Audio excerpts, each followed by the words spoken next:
Hey everyone, Dr. Rick Bartlett here. Welcome to this class, Vital Christianity. These are a series of brief lectures that will identify the key themes and some of the key important things for each week. My encouragement to you would be to have the document, the worksheet pages that you will be submitting just to help you as you kind of follow along. You can type through those and respond to those answers as you see them.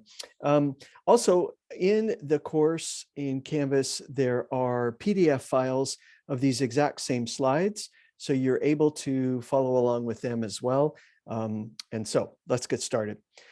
This week, we're going to be talking about faith. There's key things to know about faith. And, you know, as you enter into this course, it's called Vital Christianity. Christians are people of faith, but there are different meanings of the word faith, and we're going to look at those as we share together.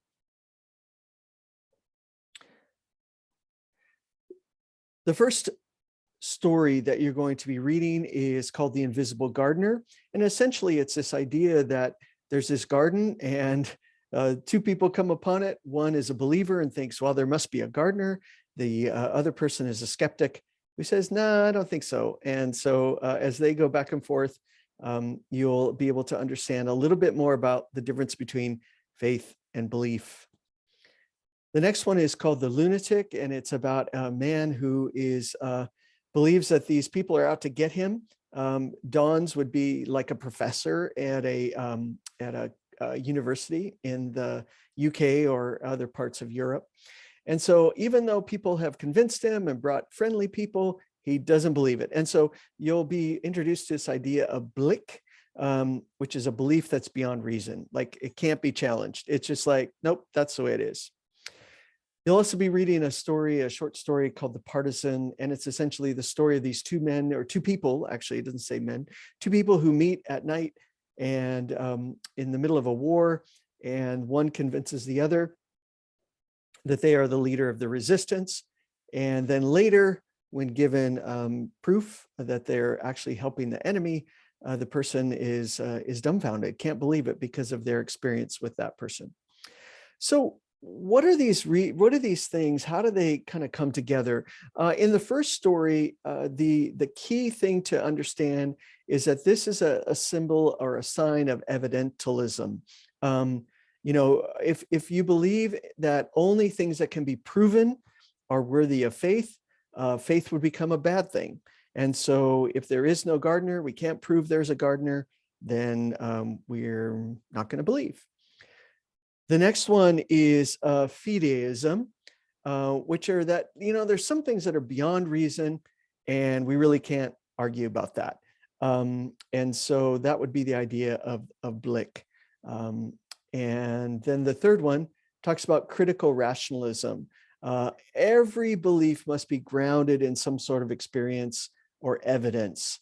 And that given the right amount of evidence, someone might actually change their mind. You know, I encourage you to read the book of Hebrews, chapter 11. And in that, it talks about faith. Faith is a substance of things hoped for, the evidence of things not seen. And so as you're wrestling and thinking about these things, where does the author of Hebrews see these areas? I mean, the author basically rejects evidentialism and really sounds more like critical rationalism. Then the 1920s, 1930s, there was a famous tightrope walker named Blondin, and Blondin would go across these incredibly high buildings and different things with a tightrope. And one time he crossed Niagara Falls, over the top of Niagara Falls numerous times, and pushing a wheelbarrow. And so he asked the crowd, does anyone, do you believe I can cross with a wheelbarrow? And people were saying, yes, yes, yes. And then he said, who's willing to get into the wheelbarrow and let me take you across? And the crowd was silent.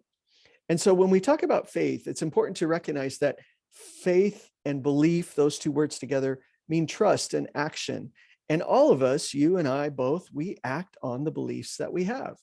And that really is what identifies as a worldview.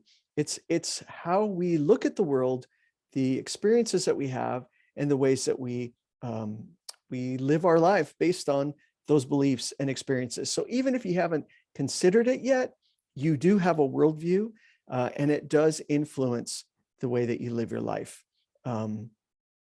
Faith is what we believe and how we trust and act on those beliefs.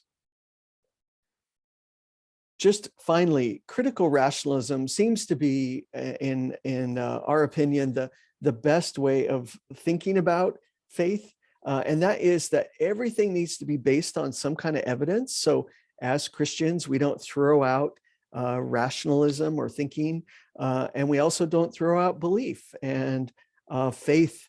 We try to bring those together and live in a way that's honest. And if data and information comes through, we actually are willing to consider and change. I hope that as you think together about our content this week, you'll learn a little bit, and we'll just continue to go as we move through this first module.